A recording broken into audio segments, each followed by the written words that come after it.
اب اللہ کے ذکر کو روکنا مسجد سے یعنی عبادت سے روکنا، اس میں ایک تو یہ بات ہے کہ کھلا کسی کو منع کر دیا جائے کہ آپ نماز کے لیے مسجد نہ جائیں، تو یہ منع کرنا اس کے ویران کرنے کے لیے آ گیا، اور یہ اس جو ہے وہ مذمت کے اندر، اس برائی کے اندر، اور اس جو ہے وہ وعید کے اندر شامل ہو گیا کہ اس کے لیے رسوائی ہے آخرت میں۔ اللہ اللہ اللہ اللہ ونصلی علی رسول الکریم، اما بعد فاعوذ باللہ من الشیطان الرجیم، بسم اللہ الرحمن الرحیم، وأن المساجد للہ فلا تدعوا مع اللہ احدا، صدق اللہ العظیم۔ وقال النبی صلی اللہ علیہ وسلم احب البلاد الی اللہ مساجدها وابغض البلاد الی اللہ اسواقها، او کما قال علیہ الصلاۃ والسلام۔ سامعین محترم، میں نے آپ حضرات کے سامنے ایک آیت مبارکہ اور نبی علیہ السلام کی بے شمار احادیث مبارکہ میں سے ایک حدیث مبارکہ تلاوت کی ہے خطبے کے اندر۔ اللہ تبارک و تعالیٰ سے دعا ہے کہ اللہ تبارک و تعالیٰ مجھے اس کے متعلق کچھ گفتگو کرنے کی توفیق اور ہمت عطا فرمائے، اور اس کے بعد اللہ تبارک و تعالیٰ مجھے اور آپ کو ان باتوں پر عمل کرنے کی توفیق عطا فرمائے۔ اس آیت مبارکہ کے اندر در حقیقت مساجد کی اہمیت کو اور اس کے اندر جو اعمال کیے جاتے ہیں اس چیز کو بیان کیا گیا ہے، اور اسی طرح حدیث مبارکہ کے اندر بھی مسجد کی فضیلت کو اور پسندیدہ جگہ ہونے کو بیان کیا گیا ہے۔ تو در حقیقت مساجد یہ اللہ جل شانہ کے گھر ہیں، اور اللہ تبارک و تعالی نے مسلمانوں کے لیے ان کو ایک عظیم جگہ بنایا ہے کہ مسلمان 5 وقتہ نماز کے لیے چھوٹی مسجد کے اندر جمع ہوتے ہیں، اور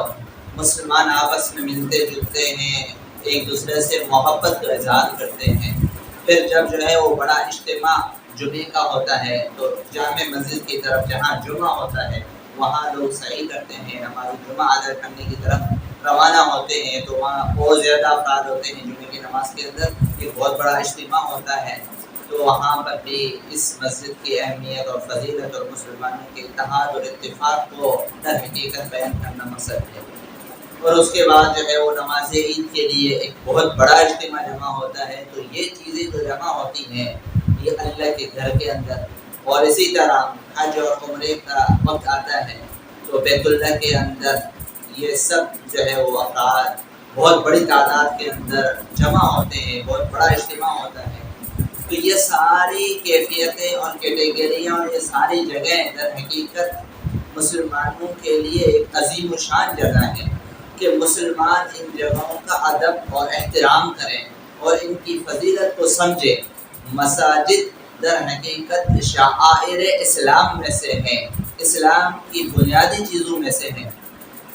کہ مسجد ہوگی جو مسلمانوں کی عبادت کا اہم جو ہے وہ یعنی کہ رکن نماز جو ہے وہ اسی مسجد کے اندر ادا کی جاتی ہے۔ مسجد سجدہ گاہ، سجدہ کرنے کی جگہ، تو جہاں لوگ سجدہ کرتے ہیں اس چیز کو، اس جگہ کو مسجد کہا جاتا ہے۔ تو اللہ تبارک و تعالی نے اس آیت مبارکہ کے اندر یہ ارشاد فرمایا کہ مساجد جتنی بھی ہیں وہ سب اللہ کی ہیں، اور ان مسجدوں کے اندر اللہ کے علاوہ کسی اور کو بندہ نہ پکارے، صرف اللہ کی ہی عبادت ان مسجدوں کے اندر کی جائے۔ اللہ کو چھوڑ کر اور ذکر اللہ کو چھوڑ کر، عبادات کو چھوڑ کر دوسرے اعمال ان مسجدوں کے اندر نہیں کیے جائیں۔ تو بات کرنے کا مقصد یہ ہے کہ مسجد عبادت کی جگہ ہے، مسجد اللہ کے ذکر کی جگہ ہے، مسجد کے اندر نیک اعمال کیے جاتے ہیں، اور مسجد کے اندر تلاوت کی جاتی ہے، مسجد کے اندر جو ہے وہ اللہ کو یاد کرنے والے اعمال کو کیا جاتا ہے۔ لیکن آج کے اس زمانے کے اندر مساجد کی اہمیت کو گویا ایک طرف رکھا جا رہا ہے، اور مساجد کی اہمیت لوگوں کے دلوں سے جاتی رہتی ہے اور جا رہی ہے، اور لوگ مساجد کے جو مقاصد ہیں ان مقصدوں کو چھوڑ کر اپنی زندگی اور من چاہی اعمال مسجد کے اندر کر رہے ہوتے ہیں۔ تو مساجد کے اندر شور و شغب کرنے سے ویسے ہی منع کیا گیا ہے۔ تو آج کے اس معاشرے کے اندر، زندگی کے اندر، ہماری مساجد کے اندر شور و شراب ہونا شروع ہو گیا ہے۔ یہ انتہائی گویا کہ ایک قسم کی بے حرمتی کی طرف انسان جا رہا ہے۔ تو لہٰذا مساجد کے اندر کسی قسم کا کوئی شور و شراب نہیں کرنا، خاموشی کے ساتھ جو ہے وہ مساجد کے اندر خالص اللہ کی عبادت کرنی ہے۔ اور اسی طرح ساری مساجد کا ادب و احترام ہر مسلمان کے دل کے اندر ہونا لازم اور ضروری ہے۔ اور اسی طرح جو ہے وہ مساجد کی اہمیت کو بیان کرتے ہوئے اللہ تبارک و تعالی نے قرآن کریم کے اندر یہ ارشاد فرمایا کہ اس شخص سے زیادہ ظالم کون ہوگا جو مساجد کے اندر جو ہے مساجد کو ویران کرنے کی کوشش کرے، مساجد کے اندر اللہ کے ذکر سے لوگوں کو روکے۔ یہ سب سے زیادہ ظالم انسان ہے اور اس کے لیے دکھ دینے والا عذاب و رسوائی ہے قیامت کے دن۔ تو یہ آیت جو ہے اس کا خلاصہ، اس کی تشریح یہ بن جائے گی کہ اللہ تعالیٰ نے مسجد کو عبادت کی جگہ کے لیے منتخب کیا ہے کہ انسان عبادت مسجد کے اندر کرے، اور مسجد کے اندر دیگر اعمال نہ کیے جائیں، یعنی عبادت سے ہٹ کر وہ اعمال نہ ہو مسجد کے اندر، صرف خالصتاً عبادت ہی کے لیے مسجد کو منتخب کیا جاتا ہے۔ تو یہ جو آیت مبارکہ ہے اس کے اندر یہ اس کا خلاصہ یہ اس طرح سمجھ لیں آپ کہ روکنا ممن منع مساجد اللہ، کہ جو کوئی شخص جو ہے وہ روکے مساجد کے اندر ان یذکر فی اسمہ تعالی، کہ اللہ تعالیٰ کا ذکر اس مسجد کے اندر نہ ہو، تو یہ ایک تو ایسے برائی ہے اور اس کی مذمت کو بیان کیا گیا۔ اب اللہ کے ذکر کو روکنا مسجد سے یعنی عبادت سے روکنا، اس میں ایک تو یہ بات ہے کہ کھلا کسی کو منع کر دیا جائے کہ آپ نماز کے لیے مسجد نہ جائیں، تو یہ منع کرنا اس کے ویران کرنے کے لیے آ گیا، اور یہ اس جو ہے وہ مذمت کے اندر، اس برائی کے اندر اور اس جو ہے وہ وعید کے اندر شامل ہو گیا کہ اس کے لیے رسوائی ہے آخرت میں۔ اور دوسری بات یہ ہے کہ کھلا واضح تو کوئی نہیں روکتا، لیکن یہ ہے کہ مساجد کے ارد گرد نزدیک کیا کر لیتے ہیں، گانے بجانے شروع کر دیتے ہیں، بہت زیادہ شور بجانا شروع کر دیتے ہیں، نمازوں کے اندر خلل پیدا ہو جاتا ہے۔ تو اس طرح کا عمل بھی مساجد کی ویرانی کے لیے ہے، اور گویا ایسے بندے بھی مسجد کے اندر اللہ کے ذکر سے منع کر رہے ہیں، تو یہ بھی اس وعید کے اندر داخل ہو جائیں گے۔ اور اسی طرح سے دیگر جو اعمال ہیں، یعنی مثال کے طور پر بہت سارے بندے مسجد کے اندر درس و تدریس حاصل کر رہے ہیں، علم حاصل کر رہے ہیں، یا تعلیم کا حلقہ لگا ہوا ہے، یا حدیث کا حلقہ لگا ہوا ہے، وہاں پر یا کوئی بندہ انفرادی اعتبار سے ذکر کے اندر تلاوت کے اندر مشغول ہے، اور دوسرا بندہ آ کر ان کو خلل ڈالتا ہے، اس جو ہے تعلیم کے حلقے کے اندر خلل پیدا کرتا ہے، یا جو ہے وہ حدیث کے سبق کے اندر خلل پیدا کرتا ہے، یا کسی کی انفرادی عبادت کے اندر خلل جو ہے وہ پیدا کرتا ہے، تو وہ بھی اس وعید کے اندر داخل ہے۔ تو ان ساری چیزوں کو ہمیں سمجھنا چاہیے اور مسجد کا ادب و احترام رکھنا چاہیے۔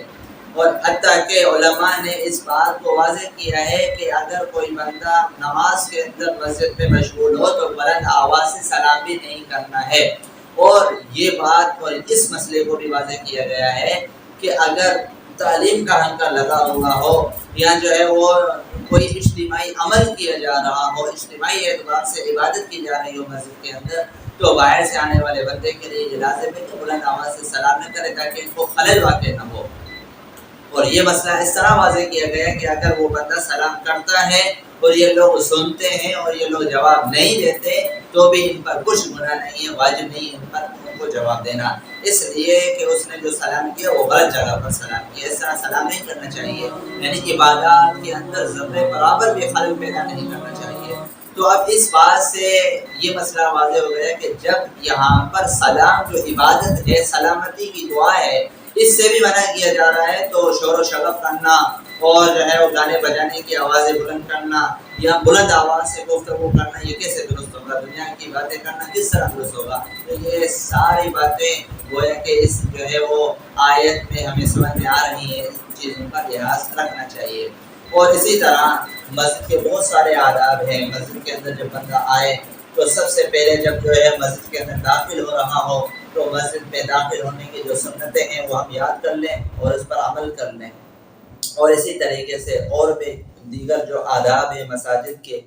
وہ ہمیں جو ہے وہ اپنانے چاہیے۔ مسجد کے اندر جیسے ہم داخل ہوتے ہیں تو اس وقت جو ہے وہ اعتکاف، نفلی اعتکاف کی نیت کر لیا کریں، اور اسی طرح جو ہے وہ اگر مکروہ وقت صلاۃ نماز کا نہ ہو تو تحیۃ المسجد کی 2 رکعتیں ہم پڑھ لیا کریں، اور اسی طرح جو ہے وہ خاموشی کے ساتھ، تسلی کے ساتھ، خشوع اور خضوع کے ساتھ مسجد کے اندر داخل ہوں، اطمینان کے ساتھ، اور اندر داخل ہو لینے کے بعد ہم کیا کریں، جو ہے وہ اللہ کا ذکر کریں، تلاوت کریں، نیک اعمال کے اندر لگ جائیں۔ دنیا کی گفتگو ہمارے زندگی کے اندر، ہمارے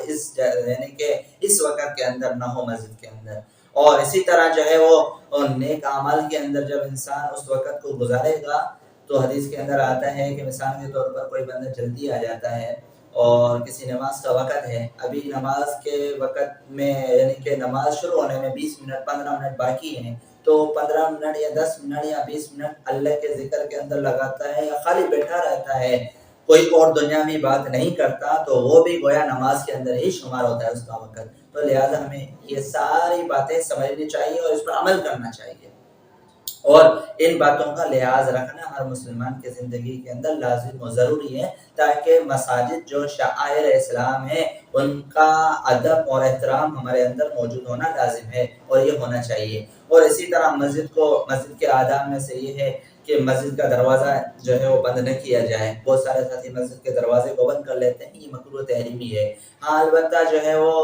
کوئی چوری ہونے کا خدشہ ہو تو عذر کی بنیاد پہ بند کرنے کی اجازت ہے، لیکن اگر اس طرح کا کوئی معاملہ پیش نہ ہو تو پھر جو ہے وہ دروازہ بند کرنا یہ درست نہیں ہوگا۔ اور اسی طریقے سے مساجد کے آداب میں سے ایک ادب یہ بھی ہے کہ مسجد کو انسان راستہ نہ بنائے، کہ مسجد کو بہت سارے لوگ راستہ بنا رہے ہوتے ہیں کہ بغیر کسی عذر کے بس یہاں سے گزرتے ہیں، مسجد میں آتے ہیں، پھر جو ہے وہ چلے جاتے ہیں، مسجد سے گزر کر ایک دروازے سے اندر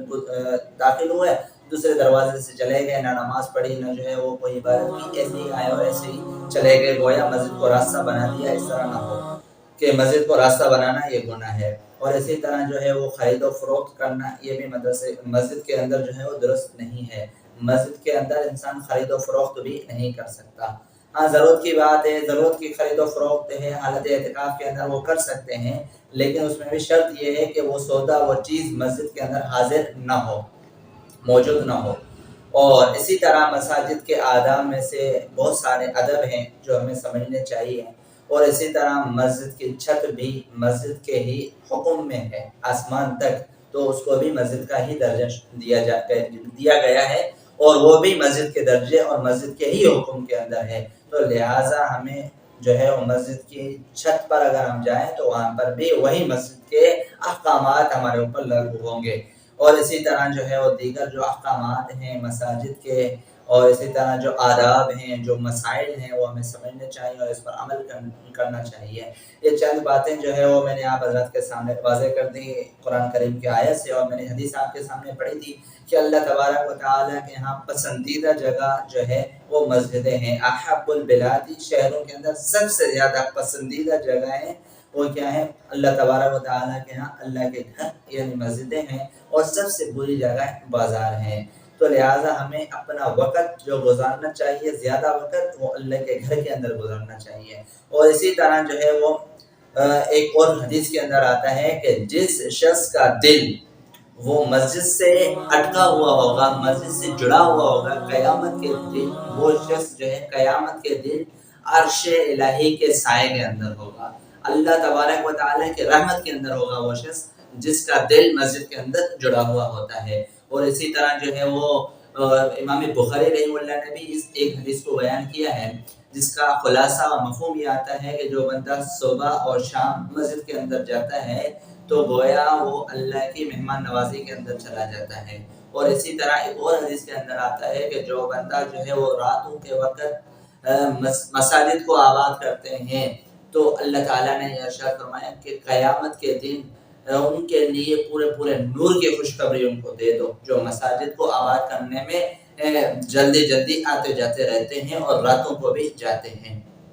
تو بہرحال یہ جو ہے وہ ایک دو آیات مبارکہ اور ایک دو احادیث مبارکہ کا خلاصہ اور مساجد کے آداب اور مسائل اور چند احکامات آپ حضرات کے سامنے بیان ہوئے۔ اللہ تبارک و تعالیٰ سے دعا ہے اللہ تعالیٰ ہمیں ان باتوں پر عمل کرنے کی توفیق اور ہمت عطا فرمائے۔ وآخر دعوانا الحمد للہ رب العالمین۔ حسبی اللہ و نعم الوکیل، نعم المولا و نعم النصیر، حسبی اللہ